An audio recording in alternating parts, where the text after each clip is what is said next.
Cassidy Shield, your host and Chief Growth Officer of Refine Labs. Today, I'm excited to have Victoria Seiko and Tony Flores here with us in this to be part of this conversation, and I'll have the two of them introduce themselves here in a second. So the topic today, so you can all get warmed up and think about the questions you want to ask as we go through this, is one that's really close to our hearts. It's something I'm passionate about, as well as Victoria and Tony and the rest of our company, and that is the idea that to be really great at creating demand for your company or your category or your product, you have to be really good at how you position and message your company. You have to be excellent at how you derive customer insights. And obviously you need to know how you position yourselves vis-a-vis that market or the competition. And so what we often find is this topic is not discussed that much. And when it is discussed, it's discussed in terms of generalities. And we also notice that a lot of our customers and those in the market struggle with this. So what we thought we'd try to do today is have a conversation on this topic to get into more depth in it, and hopefully provide some ability for all of you to walk away with some tips and tricks for how you can go back to your company and continue to hone and kind of improve these dimensions, from generating customer insights to competitive intelligence to how you position and message yourself. So with that, what I'm going to ask now is Victoria to introduce herself and kind of give some context about why she's passionate on this topic, and I'll then do the same with Tony. So Victoria, over to you. Thanks, Cassidy. I think I speak for all three of us, and then I'm going to try and keep it concise here, because this is a topic I could go on about. I guess I've been going on about it for about 7 years, so here we go. I'm Victoria Seiko. I have joined the Refine Labs team a couple of months ago, leading efforts around the Vault. So you may have heard about this. If you haven't, keep an eye out for more announcements to come, but it's what we're calling our intellectual property warehouse. So as the team has done such incredible work and with clients over time, we've collected playbooks, best practices, lots of data, basically done all of the work and testing and experimentation around what works and what doesn't, so that you don't have to. And so as we think about how do we bring that to life, make it high impact and high value for this industry, that's kind of what is on my mind day in and day out. So digging into this topic specifically, my background was in brand strategy and market research. And so we'll be talking through the theory and the practice today. I'll speak probably more on the theory side, tying in practice from actually the B2C side. But the problem still holds there. And so no matter what category you're in, no matter whether you're focusing on businesses or consumers through businesses, these are important fundamentals, and the problem is always there in the sense that the market's always changing. But the criticality of these core principles that we'll talk through today are also just not deniable. So that's a little bit of context on myself. Back to you, Cassidy. Thanks, Victoria. And Tony, I'll allow you to introduce yourself. Yeah, thank you, Cassidy. My name is Tony Flores. I'm a Senior Director of Demand Gen here at Refine Labs. I've been here for about a year, but I've been doing marketing growth in various roles across tons of different SaaS categories for about a decade now, which is crazy. I think that might be the first time I'm actually saying that out loud. So that's crazy to think about. But for the last couple of years, I've been much more aligned with strategy. As a result, I've really started rocking to processes and systems for, deriving customer insights from competitive research, from customer research, and translating those into strategies that we can use to differentiate from competitors, add new value to the market, and extract some of that value back in the form of higher prices, more market share, different things like that. So definitely stoked to be here today and join the conversation. Awesome. And what I thought particularly interesting about both Victoria and Tony, and they talked a little bit about that in their introductions, is Victoria has a lot of experience in this space in terms of like the frameworks, the foundations, as she mentioned, being able to apply that to B2C, which we'd all kind of agree, I think is kind of a few years ahead of where we are in B2B. And what I like about Tony's background is he's doing this day in and day out with our customers. So he's done some fabulous work and really helping our customers kind of reshape how they position and message what they're doing in the market. And when they do that well, obviously it makes what we do for those customers even better. So I look forward to kind of getting into kind of both dimensions of this around, as Victoria said, some of the theory, but also some of the practice and what we're seeing day in and day out. So with that, let's open it up. I'm going to ask Victoria to kind of lay out a foundation or a framework for how we should think about not just go to market, but in particular, the topics that we're talking around here, brand messaging, positioning, and so forth. So let's start with that, and we'll go and then we'll build off of that and kind of take it forward. So Victoria, over to you. Sure thing. So you'll hear many of the Refine Lab team members talking about this day in and day out, but it all starts with the customer. So as you think about any of your strategies, any of your tactics, any of your activations, where we always start is first and foremost your customer, who you're trying to win with, who you're trying to resonate with, who you're trying to solve a problem for ultimately. We'll come back to that. But then your second bucket becomes, and in what context, in what environment? So we'll talk about this, I'm sure, at different points throughout today's conversation, but there's your direct category, how you think about yourself, but then building on what you just learned from your deep dive into your audience, who else are they thinking about? Because again, my example that comes top of mind is from the B2C side, but when I'm looking for a snack, I could be looking for chocolate, or I could be looking for peanut butter, or I could be looking for an apple. And so those three things are not in the same category. And if you're thinking about yourself as a data management software, and the job that somebody else from the customer side is looking to solve thinks of you in the context of other categories, you need to be aware of how you talk about yourself, which then leads to this third point, which is your positioning, your messaging, your value prop, rooted, of course, in the thing that you do and the thing that your business is built around.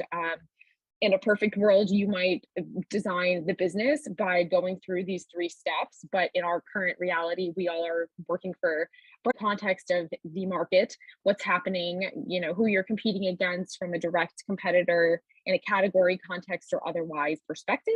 And then thirdly, you sort of calibrate your positioning against any of those white spaces, the most powerful or provocative needs that are not being met sufficiently. And from there, you can take it to tactical messaging and engaging on the right channels to bring it all to life and actually reach and resonate with the people who care about you, who you can help in a different way.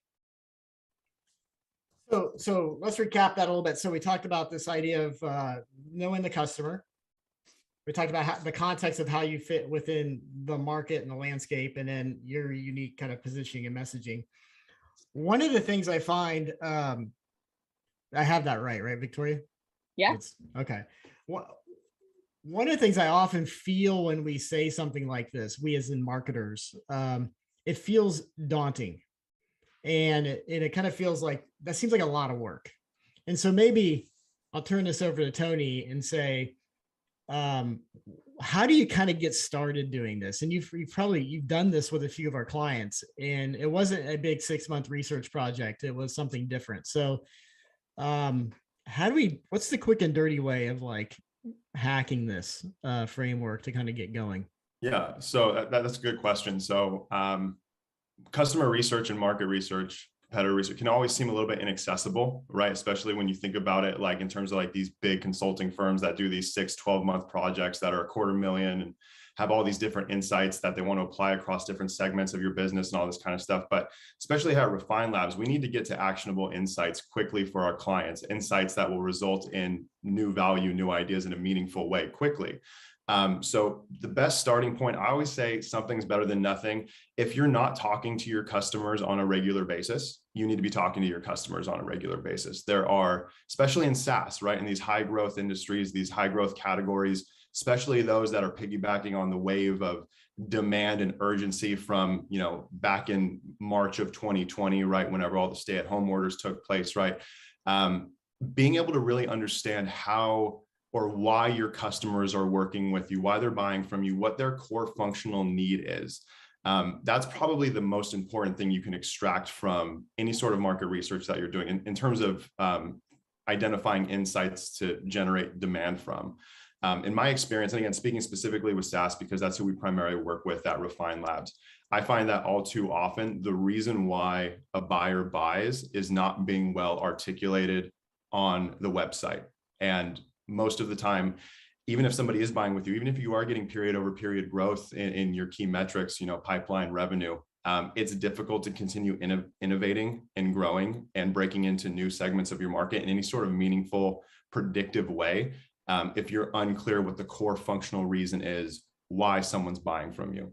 So there's definitely immediate need to hop on with a customer and make sure that you're understanding what it is that they're actually trying to accomplish by working with you. 9 times out of 10, you probably don't fully understand it unless you're talking to them. So that's the immediate need. And then there's this ongoing need, right? Because even if you do understand what the core functional reason is why a segment of your audience is buying from you, right? The criteria by which they're measuring your effectiveness is likely to be changing over time. So the ongoing need is not necessarily identifying these new reasons why people are buying from you, but it's really to stay on the cutting edge of how your customers are measuring the efficacy of tools and solutions that are designed to address those needs that they have. So again, going back to the original question, get started, start having customer conversations. Your first goal should be to extract those core functional needs that customers are coming to you with, and then to really understand how they're measuring the effectiveness of tools and solutions meant to address those needs. And that comes through, again, ongoing customer conversations, a little bit of surveying. But at the end of the day, it's a pretty straightforward process when you really get down to the meat and bones of what's going on. Yeah, Tony, how do you do that? And so maybe in kind of a practical way. So I think a lot of times we say, like, let's talk to the customer and get the insights. Sure. Well, the people who are talking to the customers today are typically your sales team. Yeah. And somebody in kind of customer support or customer success. Yeah. And they're not always thinking in terms of like, I'm trying to understand an app. They're trying to get the jobs done that aren't necessarily like research oriented. So as a CMO or a marketing team or somebody who's not naturally on the front lines, what do they do? And like, how much of what they do, how much do they need to do? Like, is this, I need to survey hundreds of customers, or is this like, I need to talk to a handful? So I would say, again, as a starting point, assuming a lean operation where you're just trying to prove concept and get something going, you really only need to talk to a handful. The number that you need to talk to is really based on how many segments you're trying to understand, right? If you have a core product and it's kind of universally accessible, maybe talk to 3 or 4 customers. If you're trying to sell to different industries or different use cases, you need to talk to customers that are sort of aligned with those industries or use cases, because again, most of the time from industry to use case, whatever it might be, those jobs may be consistent. As we said, those needs may be consistent, but the way they measure the effectiveness of those tools may differ from industry or segment to segment. So I would definitely say, in terms of the way I have these conversations, just to try and get something tangible here, I typically start by saying, okay, you bought from us. What is it that you're trying to accomplish? How are you trying to accomplish it? What are the key metrics that you're trying to report on? Really trying to understand that core functional need. Typically the need, and I will just say this, typically the need is much, much broader than the category. So you're probably, your tool, your solution, your service is probably one of several different things that customer is working with or engaging with to accomplish their broader need. And understanding what that broader landscape is something that I have found is only accessible through customer conversations.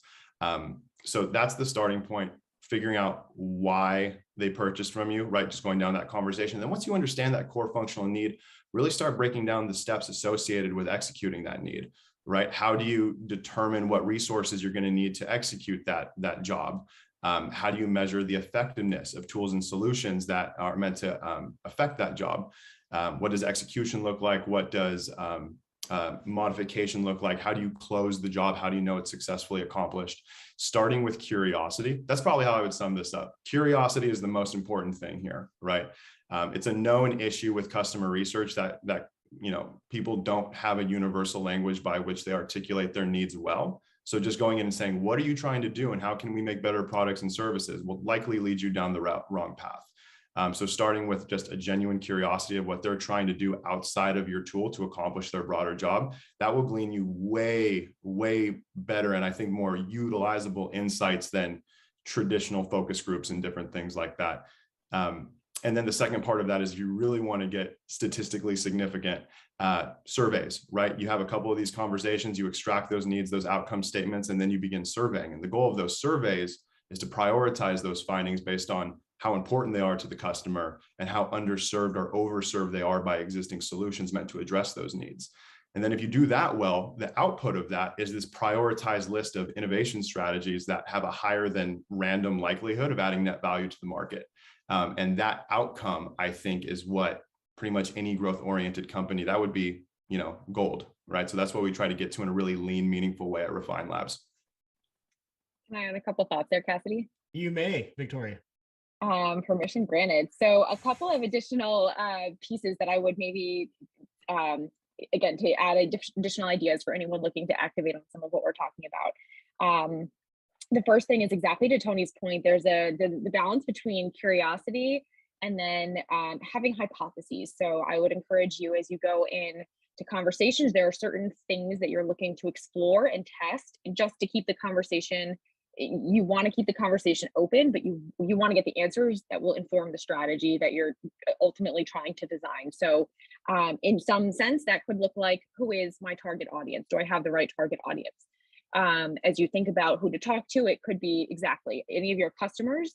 It could be segmenting a little bit more deeply into who are your longest standing customers, or who are your best customers that you wish every customer, looked like, so that they might not be longest standing, but they spend a ton with you and they don't bother you at all. If that's what success looks like, you want to dig deeper into, what's working there. There's value, of course, in talking to maybe lapsed customers who you've lost and still have a, connection with, to understand why, what changed in the value prop, exactly to Tony's point. And then there's an element, of course, of prospects. So as you think about segmenting and you think about hypotheses and the things that you want to test, that helps you pick certain people strategically. Again, would underscore Tony's point that a couple of conversations is really, you'll start to hear themes that will echo each other, and you'll know you've kind of hit your critical mass. The other piece is around sources. So if you can't get in front of customers for whatever reason, think of your hypotheses, think of your learning objectives, and listen to gong calls, or talk with a couple of people on your sales team or anyone on the front lines, especially maybe in cases where your audience or your offering is really, really technical and you might not totally be processing what they're coming back to you with. Either bring someone along or talk to somebody who's good at doing that translating, so you can get those insights. And then the last piece is, we'll, I'm sure, dig into this, but tools to make this happen. For the listening and the conversations, it's really as simple as hypotheses on a Google Doc. You add notes, you collect. I mean, I have notes on handwritten pieces of paper with themes that I'm hearing from customer conversations that I kind of draw visual maps. You just need like a pen and a paper. As far as that step, when we think about the surveys piece, there are, going to that point of, it can feel very complex and slow and expensive. There are very lean tools you can leverage to get your couple of questions and your hypotheses or the outcomes you've sourced on a survey form. You can send it out once you've got a tight list, and it doesn't have to be complicated. So I just want to reiterate what's been mentioned on that front as well. Yeah, one of the things I would love your thoughts on, Victoria, is this actually a project, or is this just a habit? And so what I mean by that is, should we be striving as marketers to try to have one conversation a week? Or maybe listen to 5 calls if we have Gong or something like that. How do you what are your thoughts on like making this more systematic versus maybe the classical ways? You're creating buy-in that you need to do this research project, and then you're going to identify a formal list of folks you want to talk to, and you're going to have your customer service person like weigh in on whether we should contact them or not, or bother them. Like, and you're going to do this for 4 to 6 weeks, and you're going to take the assessment, you're going to put it in a deck, and you report it, review it with your executive management group or whatever. I mean, when do we do that versus when do we just make it a habit of just being ongoingly curious? And then, how do we make that systematic and track it? If that makes any sense. It makes total sense. I think the project piece comes in when you've collected enough critical mass from the habitual listening that you see that a pivot or an evolution of your strategy is necessary. But otherwise, it should be a habit. And even to that point, even if the customer conversations feels like it's tough to do on a weekly or monthly basis, I've set a goal for myself to have X number of hours of customer conversations, literally one-on-one on a weekly basis. That may not be feasible. You may not want to or have time to do that. But we're in a world where you can log into LinkedIn or be a part of a Slack community and watch, just hear what people are asking. Oh my gosh, this, I'm done with this platform. It's XYZ reason. that's all qualitative insights. That is, Refine Labs talks about a lot. Tony just mentioned as well. You take that qualitative insight, you see where the critical mass is and where ideas are gaining momentum, and then you can take it into more formal projects around research, sizing, validating, prioritizing, and then incorporating into shifts, whether it's messaging or product or whatever. But it should be a habit. It should be a muscle that you're always scanning, you're always thinking about what you do, you're thinking about how needs might be shifting, so that you can detect when those critical balls of mass are starting to surface, and make changes around them. I appreciate that. So that's kind of on the customer side. Like, Tony, let me pivot a little bit and say, how do you take that and then think about it in terms of like market landscape and competitive intelligence? Is it, what else do you kind of advise to do or look at when you're kind of going through this process with our customers? Yeah. So I guess the first part is those customer conversations, right? Understanding what those opportunities are for innovation, for adding net value to the market, right? Figuring out what those important needs and outcomes are. In terms of the competitive research, right? The goal of competitive research is obviously, once you have these customer insights, you want to update your message, your positioning, your talk tracks, all that, but you want to do so in a meaningful way, right? One that is likely to land you some sort of competitive advantage. If you extract that there's a very important, like, let's say, outcome or need in the market from your customer research, and you go and you implement that, but it wasn't difficult for you to implement or difficult for you to message on, the second that catches as something that's important or relevant or useful to your target market, your competitors are going to jump on it, especially in SaaS, where people move very, very quickly and they're very, very agile. And all of a sudden, that opportunity to differentiate becomes a table stake. And all that value that you were adding to the market is now back in the hand of the customer, and it goes away for anybody in the space, a competitor in the space. So when I think about applying customer research findings in a meaningful way, I think, how can I address this need in a way that's difficult for my competitors to replicate if it turns out to be very valuable? And that simply, for me, again, the lean way of doing this is just going to your specific, starting with, let's say, your category competitors and saying, how are they messaging? Right? What are the content programs, the ancillary supportive programs that they're running? How does it look like they're positioning themselves around this particular need and outcome? And is there a way I can do it better with my resources, my scale, my programs, right? So that if I can come out and say, hey, if you are in this space, but you're trying to accomplish X, Y, Z in this way, I'm the tool you should go with, right? And finding that source of competitive advantage in your messaging is important, because customer needs are constantly changing, right? Their preferences, their expectations, new technologies, trends, all that kind of stuff is constantly changing, right? So you need to look for sources of differentiation that you can build around. That's going to be difficult for a competitor to just come in and say, I'm going to do the same thing now, right? And that's what we typically see in a lot of SaaS, especially SaaS categories that have seen a lot of growth since the beginning of the COVID shutdowns. A lot of people come in with platitudinal messaging. A lot of people come in saying the exact same things. And now that growth in those industries has kind of fallen off and tapered, and companies are looking for new sources of urgency, new sources of demand that aren't based on some kind of macroeconomic catastrophe. They're struggling to do so, right? They've gotten all this growth, they've gotten all this scale, and it's because their messaging, the way they think they're generating demand, is no longer differentiated in a meaningful way. And one thing we can assume, especially in B2B, is that we have informed buyers that are aware of alternatives, that are price aware, that are solution aware, and they're making informed purchase decisions. And if that's the starting point of your assumption when going into this process, you can start saying, okay, I understand what is important to my customer. How do I go add value in that regard in a way that competitors won't be able to do, right? And typically you start by looking at, what resources do I have? What ongoing programs and specialties do I have as an organization that those category competitors do not? And how do I orient those around that need or outcome? And that's typically how we develop our messaging strategies, at least on my team at Refine. Yeah, I love that, Tony. There's something in there that, as you were talking, I was thinking, and that is, what I've often found is we get very good at doing competitive intelligence feature by feature, but we seldom look at, like, how does the competition position themselves and message themselves vis-a-vis others and vis-a-vis yourself. And I think that's one of the things that you talked about here is maybe start with that first, which is, you can kind of assume there are always going to be features and functions that you have that they don't, and vice versa. But it's really like, what is the story they're telling the market, and how are they telling it, and how do you want to counter that, which I thought was very interesting.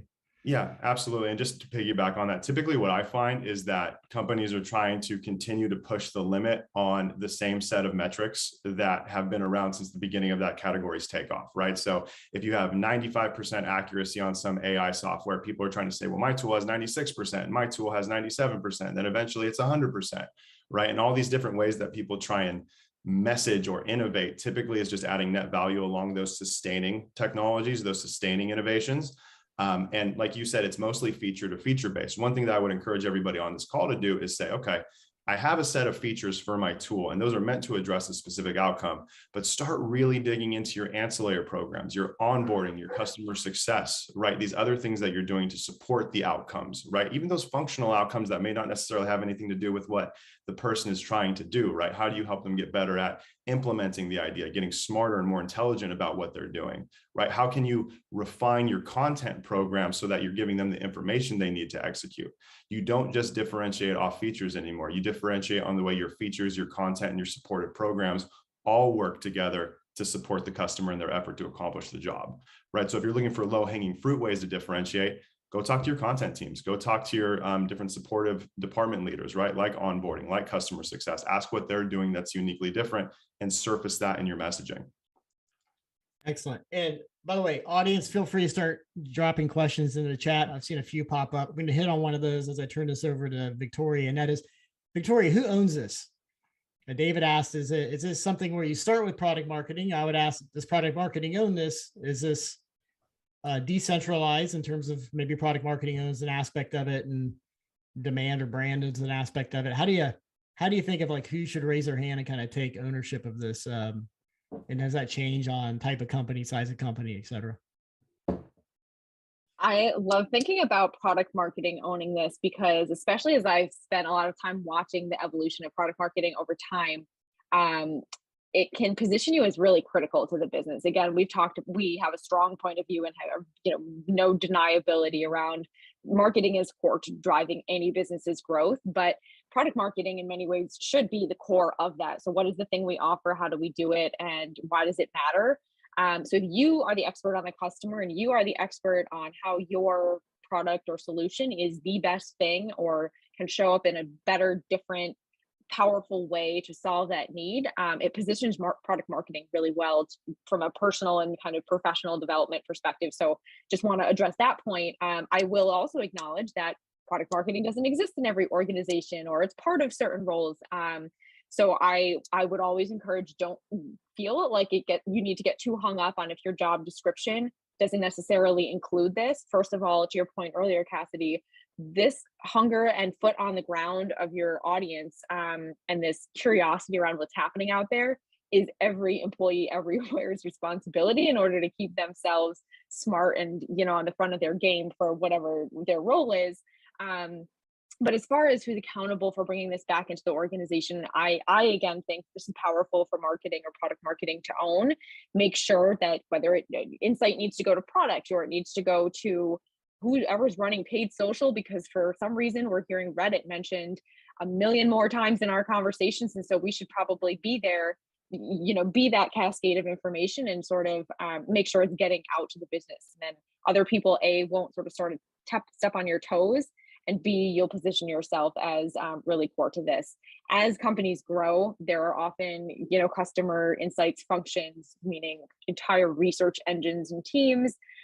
There's kind of voice of customer programs. I would think more about these three core pieces and how that listening and feedback loop is always living, and then identify what makes sense for your size, your budget, your pace of your organization.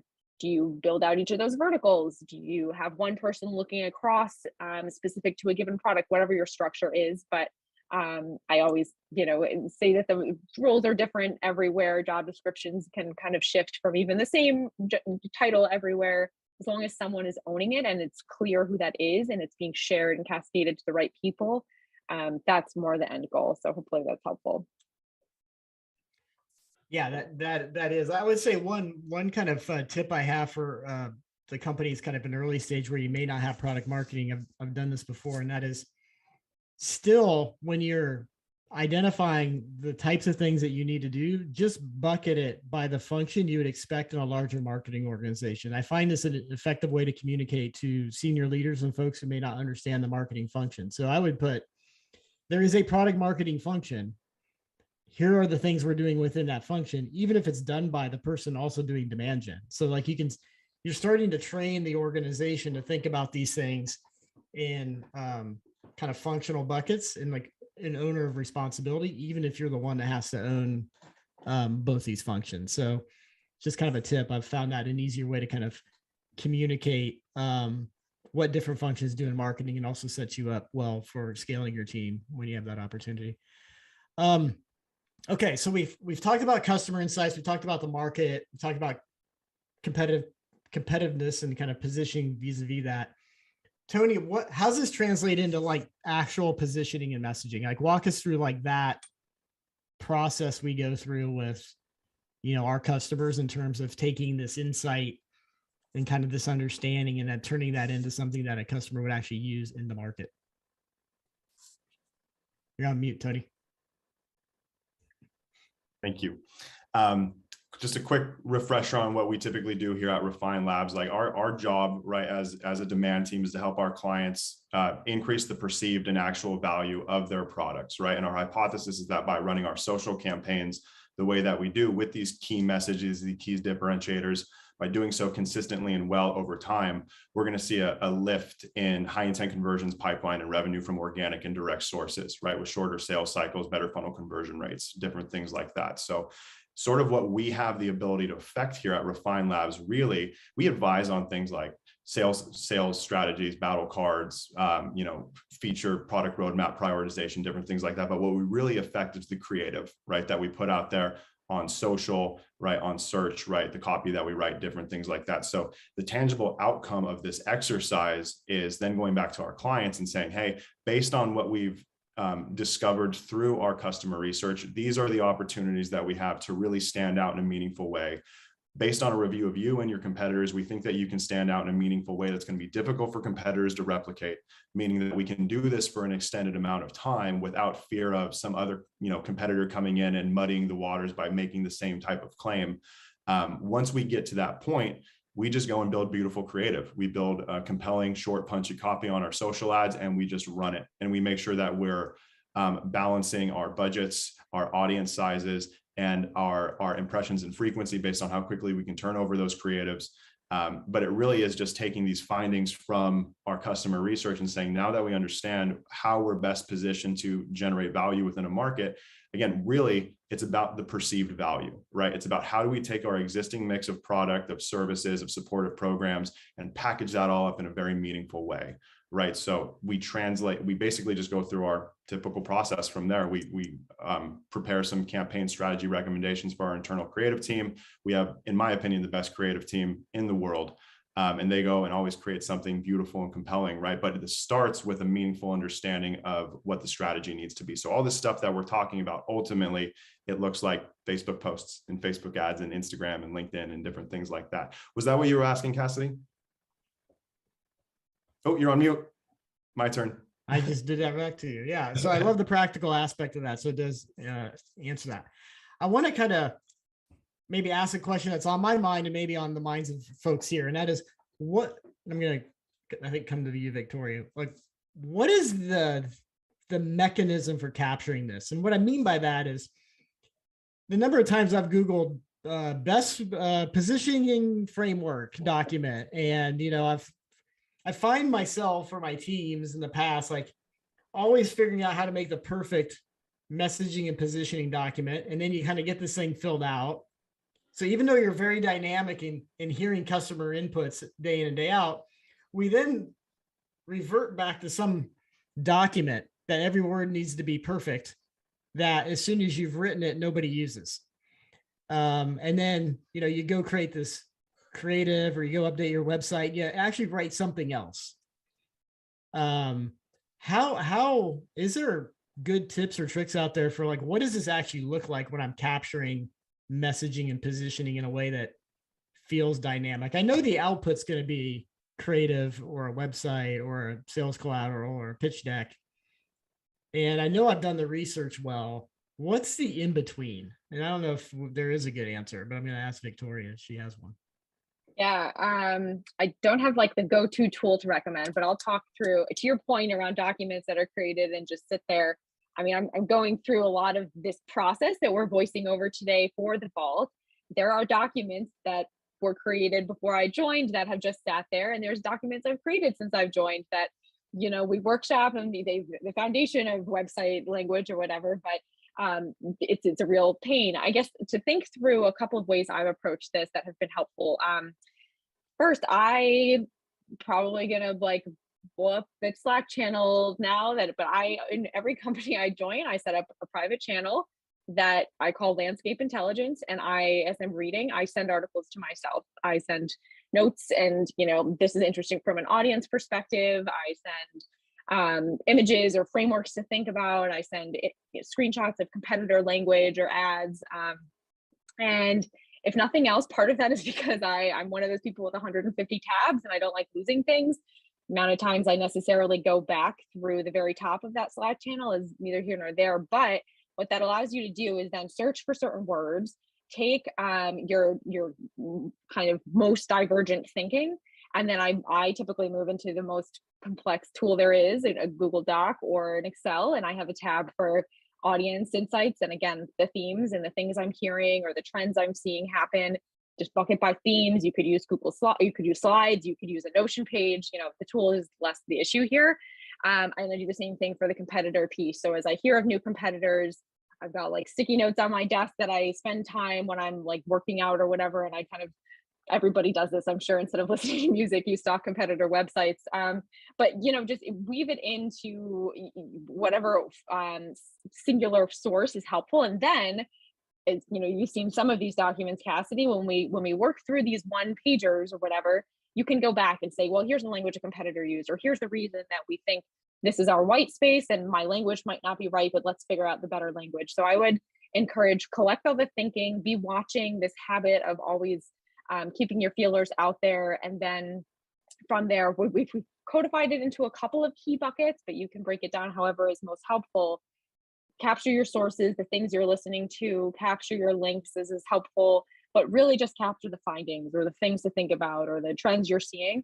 And then from there, as you bring it all together, it's all in one place for you. But if you need to share with stakeholders, if you need buy-in around all the work you did to get to wherever your output is, that can be helpful too. So that's just my framework. It may not be of interest to anyone, but hopefully that helps with some ideas. That is helpful. It's one thing I've struggled with this, as I mentioned, in the teams I've been a part of, and really one way we've thought about this in the past is the output is actually what becomes the document per se. And I would think about this in a few ways if this is helpful for folks out there. And that is your website becomes much more dynamic in terms of what you say, because you want it to be really reflective of kind of your positioning. And what I like about a website is you can do it at a very high level in terms of the hero of the site. But then as you dig through the pages, you have to be very crisp and clean on how you're positioning at a much more detailed level. I often find that websites aren't representative of how a company really talks to and positions themselves as well as their portfolio. The second thing that I would spend a lot of time doing, going back to like getting insights, is what is being said in the sales process and how does that differ between what you've written down for positioning and messaging and maybe what you've said externally. If your sales team is using your messaging and they're effective, then you're onto something. If the sales team is using their own messaging, then you got a problem. And this is the beauty of things like Gong and Avoma and so forth and so on. You can go listen and do this yourself. And I think the last one I love that Tony, you mentioned, and that is when you're doing creative, that is where the rubber hits the road in the fewest amount of words. And that matters, right?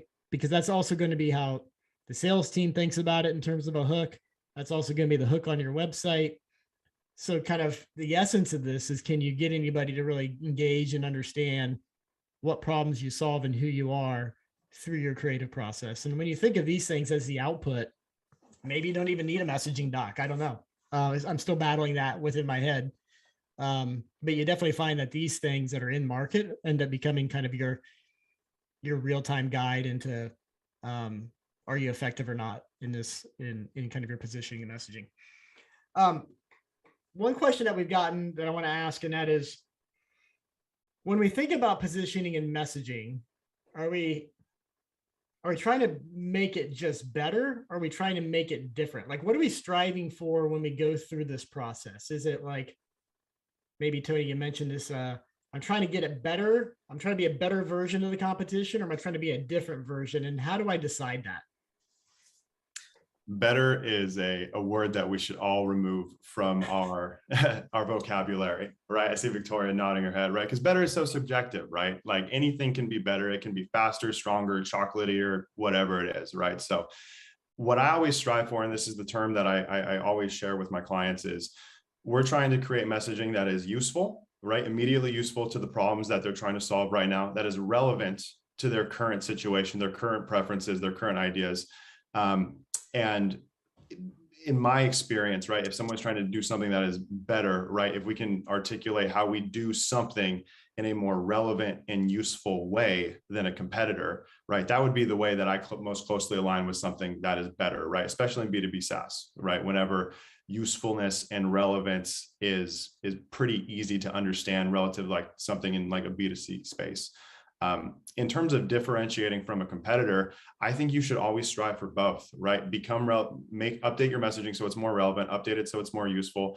But if your competitors are saying the exact same thing, again, the assumption that we have here is that your buyers, right, are informed, they're smart, they're rational, they have the company that they're buying on behalf of's best interest in mind, right? They're probably doing some research. So no matter how compelling and relevant your research suggests your messaging is, if your competitor is saying the same thing in the exact same way, you're just noise, right? So that's why I always come back to say, okay, you can articulate something that you do in a meaningful way, but you have to orient it around features, products, or programs that are ongoing at your company, right? That will be difficult for your competitors to replicate. Because if you come out and say, I help you accomplish X, Y, Z because of 1, 2, and 3, and that seems to be getting traction, and all of a sudden your competitor starts hearing that pop up and seeing it during closed loss notes and different things like that, then someone's going to surface that up to their advertising team and say, hey, you should run this same message because we're losing a lot of sales because they're saying this, so you should say the same thing, right? And if you're doing something that's very not based on any sort of key differentiation in your products or your content, they can just run that, right? And then you just wind up being noise again, right? So strive for usefulness, strive for relevance, but ultimately you want to strive for messaging that in a way that's going to be difficult for competitors to ethically replicate in their messaging. Well, one question as a follow-up to that I've had in the past, and that is, how do we think about brand level message versus kind of product level message? These tend to have there's different groups. Like you may have a brand organization and they're coming up with taglines and high level messaging. And then you may have a product organization. It's like, I need to position my products this way in order to be most effective. And how should we be thinking of this as marketers? Is there a spectrum? Are these two different things? Do we not need to think of it that way? Maybe there's another way to think about it. But how do we kind of level out our messaging and how do we set kind of priorities around that? I don't know, Victoria, if you want to take a shot at that. Yeah, happy to. So maybe building off of Tony's point there, the words you just referenced in synonym form are actually a common framework that my first company, and many of you people on this call may have heard of, Kantar, has spent lots of decades actually validating, to their credit actually. So meaningfully, different, and then salient. So as you think about those 3 points, salient meaning that you come to mind around a given need. We've talked a lot about jobs here. So if someone mentions I need to search online for something and Google comes to mind, of course, it's highly salient. And then, meaningful, does the difference that you've anchored around actually matter? And then are you different or distinctive? I see the comment there. Those can be a gray line on how different those two words even are. But when you think, to your point, Cassidy, around those as sort of like the rows, and then we have a column for the brand side of things and the bigger problem that's being solved, and the upper level of the funnel around what is the broader level conversation we're taking part of here. And then you have a column for the product and the way we're solving that, the features and the functional elements and why we're doing it better as sort of the reasons to believe. You can sort of bullet out your perspectives and your stances in each of those, what would be 6 buckets. So, when you talk about brand and how you're showing up in just brand campaigns or on social and the way you're engaging, is it in a distinctive way? You can think about tone of voice and how your personality is showing up, and it translates to the meaningful way that you want to be different for your consumer. So is it intellect? Is it thought leadership? Is it sophistication in your tone that's distinct, which translates to a confidence and an unparalleled level of expertise that is meaningful? So I would think about it as, go through those different layers and then think about the higher level benefit, the higher level solution that you're solving, and then the kind of concrete reasons to believe, the functional elements, the features that you're cranking out, and that becomes the product and the performance piece to anchor against. And then Tony, when you think about like how Victoria outlined that, any tips or tricks on what we advise our clients to kind of put into the market? Is there a mix? Am I running kind of the higher level brand like messaging 30% of the time? Am I running more product level features and benefits or problem statements 60% of the time? Is there a rule of thumb, or does it just depend? It depends. It really is situational. And being in the role that we're at as a demand team at Refine, oftentimes we don't have the ability to affect the broader brand message in a timely manner, the product roadmap, the content program, the other supportive programs. Typically what we're trying to do is we're trying to work with what is already existing within our clients' infrastructure and just repackage all of that up in a meaningful way and helping our customers identify the sources of meaningful differentiation. They already have at their fingertips. They just didn't really know how to package all of that up.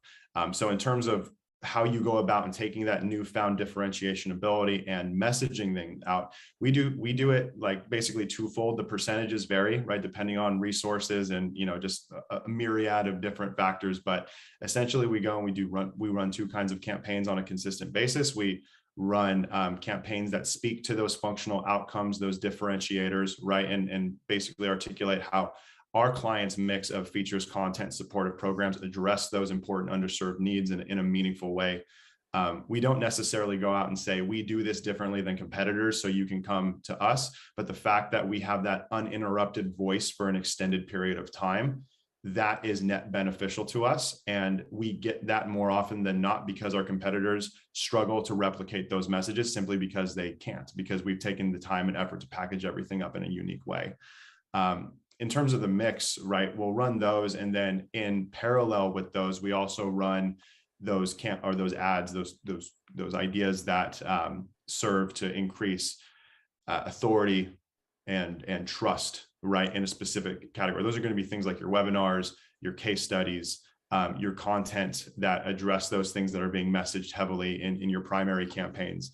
That's typically the mix that we run, and we want to run those over time. So it's those functional messages, right, around those differentiators, and then those things that help build trust and authority within those ideas, right? And in an ideal world, not only are we building features around specific outcomes, but the content and supportive program leaders are also aware of what those outcomes are, and they're developing their content, their programs in support of those outcomes as well.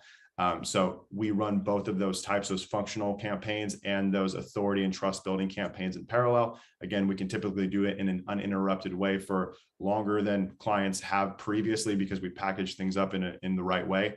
And if we do that well over an extended period of time, that's typically when we start to see our lift in high intent conversions, better funnel conversion rates, shorter sales cycles, that type of thing. Yeah, I appreciate that. Okay, I'm going to ask each of you to kind of help summarize what we've discussed here today for the audience. But I have one last question that Daniel asked, and that is, it's really interesting that he asked this idea of like, is differentiation always possible? And you think about the B2B SaaS world, which we're kind of using as an example. I mean, there are 20 different CRMs, there's 30 different email platforms. Like, how do you approach this? And we approach this obviously with our clients where they're not necessarily the only one in a category. How should you think about that? Are we always striving for differentiation?